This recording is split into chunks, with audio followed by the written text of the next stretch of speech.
মাথা ঘুরায় বছর থেকে তার সব মুখ অন্ধকার করে জানে ক্ষমতা শিকার করে যখন বেতর হয় শরীরটা তৈরি করার মতো মশায় সবাই কামড়ায় মাথা তলে তো গরম যায় চক্ষুটা গরম যায় বুকটা তরপর করে কাঁপে কষ্টের মধ্যে হালকা শ্বাস নিতে কষ্ট হয় বুকের ভিতরে একটু অশান্তি সৃষ্টি হয় বুকের ভিতরে একটা জ্বালা করে সৃষ্টি হয় আমি মনে হয় বাঁচবো না মারা যাবো এগুলো বেশি বেশি মনে হয় এক জায়গায় বেশি মনে বসলে প্রথম মুহূর্তে বেশি কষ্ট হয় পরে কিছুক্ষণ হাতটা একটু হালকা সারে শরীরটা খুব বেশি দুর্বল লাগে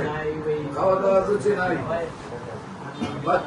এত দুর্বল লাগে মনে হয় বাচ্চারা ধাক্কা দিলে বুঝে যাবেন নাকি হ্যাঁ ঘুম কেমন হয় ঘুম একদম নাই খাবারের রুচি একদম নাই প্রস্রাব কিলার নি প্রস্রাব পায়খানা কিলার আছে নি বাইশ দাও 120 দাও 174 দাও 122 দাও 68 দাও 261 172 দাও হ্যাপিনাট দাও কার্ডিয়াসমি দাও ভিটামিন একটা দেখি কাগজগুলো দেখি